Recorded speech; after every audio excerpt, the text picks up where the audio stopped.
Gidin bir kamu hastanesine. 2 günde yaptırırsınız ve hiçbir para da ödemezsiniz. Yalan.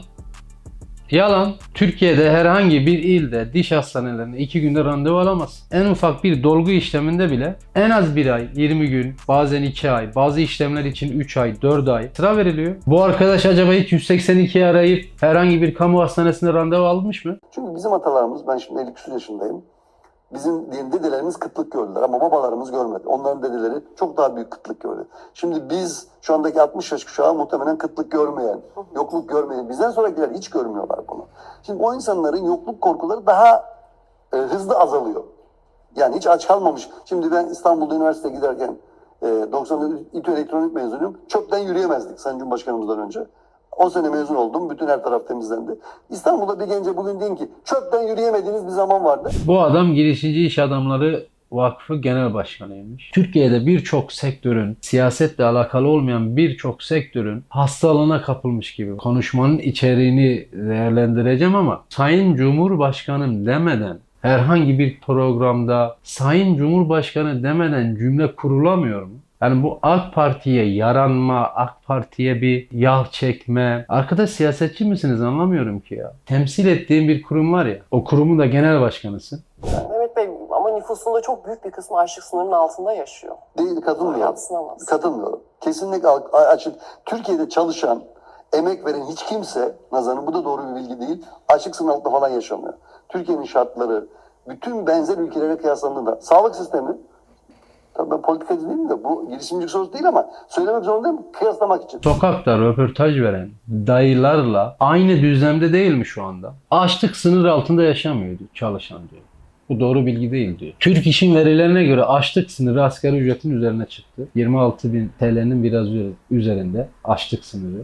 Yani 4 kişilik bir ailenin aylık gıda harcaması tutarı 26.413 TL. Peki yoksulluk sınırı ne durumda? Tüm temel harcamalar için bir haneye girmesi gereken rakam 86.000 TL'nin üzerine çıkmış. Türk İş'in açıkladığı rakamı söylüyorum. Ben buna katılmıyorum diyor. Diyen kim? Girişimci İş Adamları Vakfı Genel Başkanı, ben buna katılmıyorum diyor. Yani düz dünyacılarla aynı düzlem. Yani dünya yuvarlak değil, dünya düzdür. İşte Amerika bizi kandırıyor. Birçok süper güç, süper devletler bizi kandırıyor diyen bir kesim var ya. Şuna aynı düzlemde. Amerika'ya gidin, dişinizi yaptırın. 2 ayda randevu alamazsınız. 10.000 dolar para harcarsınız. Türkiye'de dişinizi yaptıracak olun. Gidin bir kamu hastanesine. 2 günde yaptırırsınız ve hiçbir para da ödemezsiniz. Yalan. Yalan. Türkiye'de herhangi bir ilde diş hastanelerine 2 günde randevu alamaz. En ufak bir dolgu işleminde bile en az 1 ay, 20 gün, bazen 2 ay, bazı işlemler için 3 ay, 4 ay sıra veriliyor. Bu arkadaş acaba hiç 182'yi arayıp herhangi bir kamu hastanesine randevu almış mı? 2 gün diyor. 2 günde nereye randevu alıyorsun? Bir de dişten bahsediyoruz yani, başka bir bölümden de değil. Onun için gençlerimizin, bir de bu da mesela bu size direkt yüzünüzü söyleyeyim. Bu psikoloji de gençleri etkiliyor. Şimdi genç geliyor bize diyelim iş müracaatı var. Ya da proje kuracak. Ben dışarı gitmek istiyorum. Neden be kardeşim? Dışarı gidince ne oluyor? Ben Amerika'da benzinlikte çalışan bir sürü Türk'le karşılaşıyorum. Ne iş yaparsın? Mühendisim. Ya burada ne yapıyorsun? İşte ben burada çalışıyorum. Onun için ülkemizin, bakın ben Afrika'da çalışıyorum. Asya'da çalışıyorum. Armatör olduğum için. Amerika'da çalışıyorum. Dünyanın bir sürü yerini biliyorum. İnanın bana herhangi bir 20 yaş gencin Türkiye'de sahip olduğu girişimcilik imkanları hiçbir yerde yok. Bakın hiçbir yerde yok. Bunu iddia ediyorum. Bununla ilgili isterseniz bir dizi daha program yapalım. Onu beraber ispat edelim. Bence bir dizi program yapmayın Sayın Koç ya. Bence siyasete atılın. Güzel anlatıyorsunuz kendi düşüncelerinizi ama temel bazı istatistik rakamları yalanlayarak, ülkedeki bazı gerçekleri göstermeyerek bu vakfın genel başkanlığı yapılmaz. Bence siyasete atılın. Üniversite bitirmiş genç neslin işsizliğini neye bağlayacağız? Ya bir gencin girişimci olabilmesi için, kafasının rahat olabilmesi için değil mi? Bir umudunun olması lazım. Ülkede torpil almış başını gitmiş. Kamu kurumlarına nasıl iş alımları yapılıyor? Doğru yapılsa bile algı nasıl? Bu toplumun bu algısı niye var? Bu gençler niye yurt dışına çıkmak istiyor? Bu insanlara hayal satıyorsunuz. Türkiye'deki birçok belediyelere dayısı, amcası, herhangi bir siyasi tanıdığı olmadığı için oralara giremeyeceğini düşünen gençler, kamu kurumlarına giremeyeceğini düşünen gençler umuduna bakabilir misin? Asgari ücretle çalışan gençler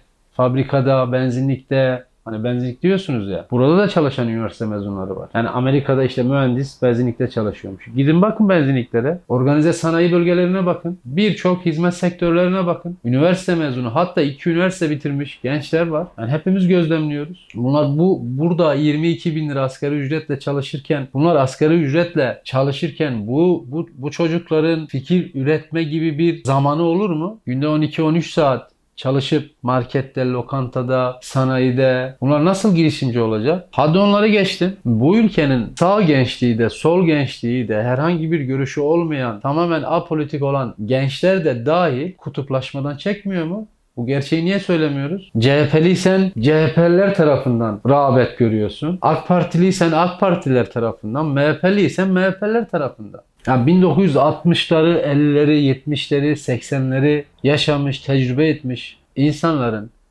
bakış açısını gerçekten şu anda anlamıyorum. Ya bu yeni dünyanın bu kadar at gözlüğüyle bakarak bu gençleri, üniversiteyi bitirip hemen yurt dışına çıkmak niyetinde olan gençleri bu ülkede tutamazsın. Açlık sınırı veya yoksulluk sınırına inanmamakla bu gençleri bu ülkede tutamazsınız. Sokak röportajlarında, YouTube kanallarına konuşan 17.000 TL emekli maaşı alıp gençlere çıkar telefonunu, sen 80'leri görmedin, 70'leri görmedin, insanlar ekmek kuyruğunda söyleme ne ifade ediyorsa, bu hayatta başarı sağlamış, bir şeyler başarmış. İşte o başarmanın sonucunda o girişimcilerin vakfın genel başkanı olmuş. Belki de bu vakfı kendisi kurmuştur, bilmiyorum. Söylemleri aynı düzlemde. Ya bu kadar siyasallaşmamalıyız diyorum ben.